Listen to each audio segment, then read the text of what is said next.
Appellate division article 104 অনুযায়ী কোটা প্রথার একটি চূড়ান্ত সমাধান দিয়েছেন।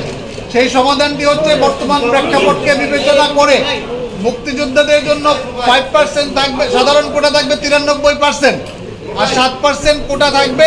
তার মধ্যে 5% হচ্ছে মুক্তিযোদ্ধা, তার সন্তান এবং তার পুত্রদের, নাতি নাতনিদের জন্য, আর 1% হচ্ছে নৃগোষ্ঠী যারা রয়েছে, ক্ষুদ্র নৃগোষ্ঠী তাদের জন্য, আর 1% হচ্ছে প্রতিবন্ধী এবং তৃতীয় লিঙ্গ তাদের জন্য। অর্থাৎ টোটাল কোটা হলো 7%, আর মেধায় হলো 93% নিয়োগ পাবে।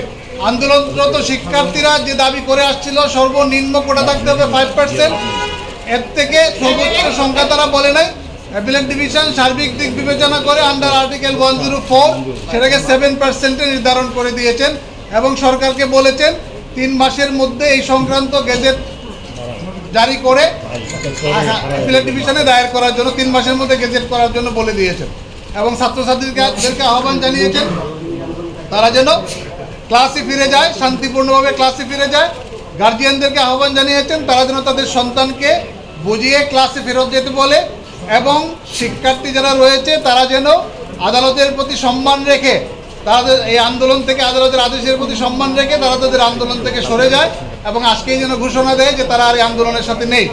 এবং যে ক্ষয়ক্ষতিগুলি হয়েছে, প্রাণ ঝরে পড়েছে, এই জন্য অ্যাপিলেট ডিভিশন দুঃখ প্রকাশ করেছে। একটি লম্বা অবজারভেশন অ্যাপিলেট ডিভিশন দিয়েছেন। সেই দিক বিবেচনা করে আজকে যে রায়টি দিয়েছে সেটি একটি ঐতিহাসিক রায়।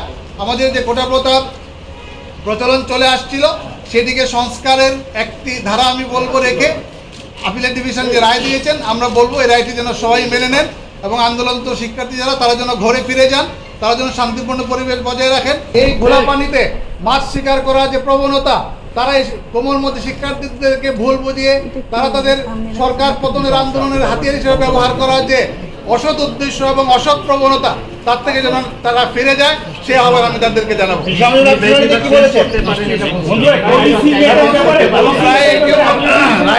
বলে দেওয়া হয়েছে যেহেতু বিষয়টি পলিসি ম্যাটার, আজকে আলোচনার সবচেয়ে বড় বিষয় ছিল যে বিষয়টি পলিসি ম্যাটার। 3টা আর্গুমেন্ট ছিল। পলিসি ম্যাটার হওয়ার কারণে হাইকোর্ট ডিভিশন সরকারের পলিসি ম্যাটার বিষয়ে কোনো রায় দিতে পারে না। কিন্তু আজকে অ্যাপিলেট ডিভিশন 104 ধারাকে অবলম্বন করে যে নির্দেশনা দিয়েছেন, সেখানে কিন্তু আবার এক্সিকিউটিভকে বলে দিয়েছেন যে পরবর্তীতে তারা ইচ্ছা করলে কোটা পরিবর্তন এবং সংস্কার করতে পারবে। এই রায় কোনো বাধা হয়ে দাঁড়াবে না। আরেকটি বিষয় ক্লিয়ার করা দরকার যে হাইকোর্টের জাজমেন্টে মুক্তিযোদ্ধা এবং তাদের সন্তানদেরকে ব্যাকওয়ার্ড হিসাবে উল্লেখ করা হয়েছিল, কিন্তু অ্যাপিলেট ডিভিশন মনে করে বা আমরা সাবমিশন করেছি যে মুক্তিযোদ্ধারা আমাদের জাতির সূর্য সন্তান, তারা আমাদের গৌরব, তাদেরকে কখনোই ব্যাকওয়ার্ড হিসেবে চিহ্নিত করা যাবে না। তারা ফরওয়ার্ড থাকবে সবসময়। তাদের সম্মানার্থে এই কোটা দেওয়া হয়েছে, এটা তাদের সম্মানের বিষয়।